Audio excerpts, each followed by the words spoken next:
Good morning, good afternoon, or good evening, whether you are listening to the Podium podcast from. Welcome back to another episode in which we are looking ahead towards the 2025 Monaco Grand Prix. The jewel in the crown when it comes to Formula One. You've got the glitz, you've got the glamour, you've got a very old street circuit. It seems that it's almost the pinnacle of Formula One when Formula One turns up to the Principality, but regardless, we've got a lot to get through in regards to a Formula One Grand Prix, not just the stuff that's happening off track, but the on track action, which we are, of course, all here to see. So, before we look at 2025, we, of course, look back to 2024, in which it was Charles Leclerc taking his epic victory in Monaco on his home circuit, on the streets that he grew up in, to almost make the romantic fairy tale ending that he wanted to have in regards to Ferrari and winning his home Grand Prix. And he did it in regards to the actual race. It was pretty straightforward for Leclerc after, I suppose, not even turn the first sector in that regards, as it seemed behind Sergio Perez and both Hasses, I believe, did have a huge shunt. I think that was the biggest crash of the 2024 season, which almost, made the race a one-stop because with red flag, they were allowed to change tyres and they were allowed to take the rest of the 77 laps on hards and really just coast to victory. We know how difficult overtaking is. I believe this was probably last year's Grand Prix was the worst in a while I've seen in regards to overtakes. I think there was only apparently 9 or 10 overtakes throughout the whole 78 laps, which is pretty poor when it comes to Formula One. But regardless, if we look to this year's Grand Prix, this year's the 2025 Monaco Grand Prix, and the FIA have changed some bits of it in regards to strategy. Well, coming into 2025, the FIA realised that racing in Monaco is difficult, so they have implemented for this year a two-stop strategy in which normally in Formula 1 you get one stop, that is it. That is the minimum you have to do when it comes to a dry race. However, in the dry, it is now a two-stop for this year. They've also changed, as we saw in Imola, they changed the compound use in which they now put a C6 in as well. Will this change racing? Well, this is the first time we've seen since probably 2012 a mandated two-stop strategy being forced into a dry Grand Prix. For the back runners, I do think it does switch up quite a lot.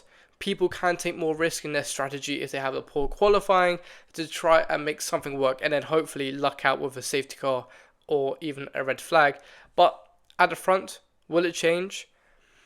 I would like to think that it would change, but Monaco is still difficult to overtake. We also saw last time out in Imola, how difficult it was to overtake even with Piastri on fresher tyres. And Imola is still a wider circuit than Monaco and a lot more harsher braking points and a lot more longer straights which you can overtake. Monaco has always been the place to prove difficult in regards to overtaking. So if everyone is still on the same strategy, which I do think they will be on, considering there is going to be one optimal strategy in regards to probably a medium hard medium or a medium hard hard, everyone's going to follow that. No one's going to roll the dice in that roll the dice in Monaco, but no one's going to strategically roll the dice in Monaco. Why?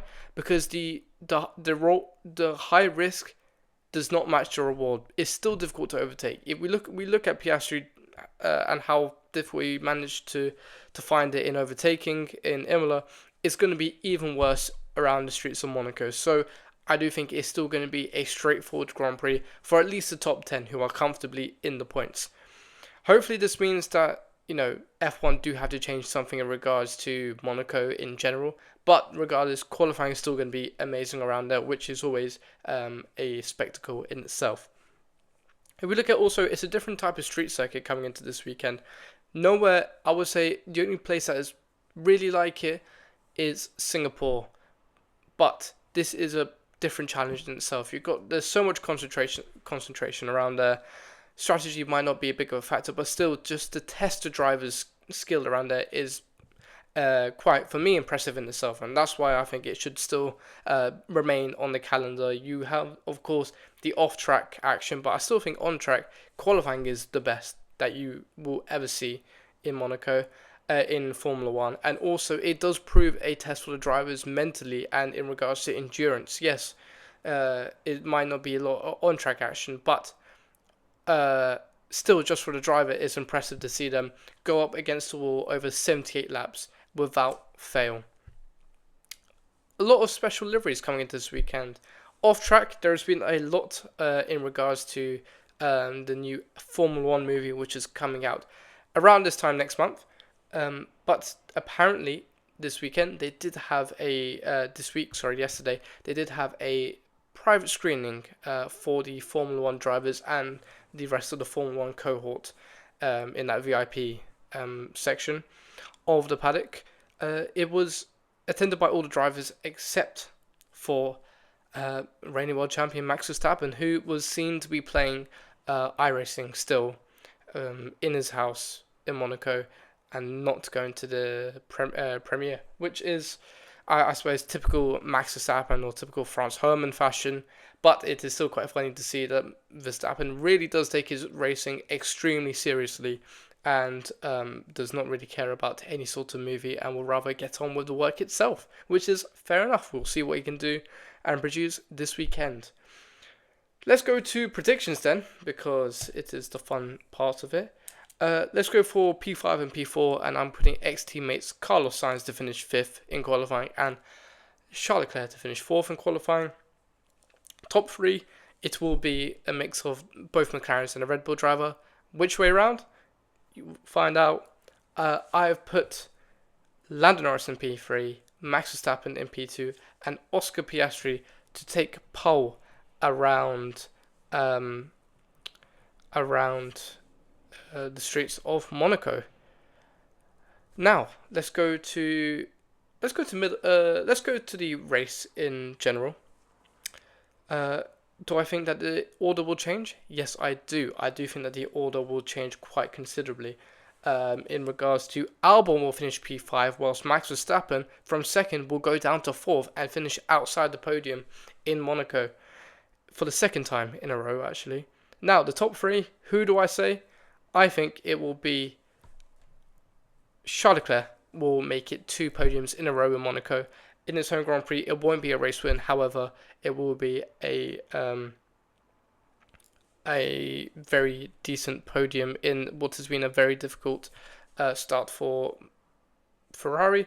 And I do think that Lando Norris will finish 2nd, which means that it will be Oscar Piastri who, for me, will win the 2025 Monaco Grand Prix, converting a pole to a win around Monaco. We've seen it happen plenty of times before, but still, he still remains very, very tough to beat in qualifying. And I think with qualifying being so important around here, he will try and do his wrongdoings from last weekend and make it work in Monaco. In the middle of the race, I think the top 5 will just be Piastri, Norris, Verstappen, Hamilton, Antonelli. And that is just based off of vibes, as I normally say. Biggest good surprise, I would say... biggest good surprise, Ferrari. I think Ferrari will do well compared to what they've done and how they started off this season. I think that they will do well in Monaco. I think this is a street circuit, and if they can fix their qualifying errors, then I think that they do have a good shot of winning in Monaco. What else do I say? Big flop. I'm putting Yuki Tsunoda as my biggest flop. I don't think his qualifying is as impressive as it has been, and I think he's in a poor form, and he's managed to use the Grand Prix as a way to, I suppose, even bounce back. And I think that with qualifying being so important and so pivotal here, he will find it difficult to, which will result in a poor performance for the Japanese driver. Crazy prediction, Williams will outscore Ferrari fairly well. I am putting my money on it because I think that Williams are on absolute form this week, this last couple of weeks, and I think they'll continue it into Monaco. Of course, we look at the circuit, very difficult to overtake, as I said before. One DRS zone. down the main straight into Sandevort. You've also got overtaking wise. The main overtaking place is really down into either the Nouvelle Chicane after the tunnel. You've also got Massenet if you can fancy and dare move into Massenet. Or you've got turn 1, which never really works, considering that by the time you kind of come out the last corner, it will be very difficult to get enough straight line speed and slipstream to make a move down into turn 1. If we look at weather is a little bit of a interesting one because it is almost I suppose, microclimate in Monaco. Friday is looking fairly dry alongside Sunday, with Friday only having a 7% chance of rain and Sunday having an 18% chance of rain, which is going up as we speak. However, if we look on qualifying day, Saturday, there is a 65% chance of rain, which is great to see. It will make qualifying ever more exciting and it will hopefully put on a good show for the fans that are watching. It will, of course, change as a microclimate. It's always a little bit, very difficult to, I suppose, judge. But regardless, it will hopefully make it good qualifying. Anyway, thank you for listening. Hopefully, it should be a good Grand Prix. Make sure to like and subscribe and have a simply lovely day. Goodbye.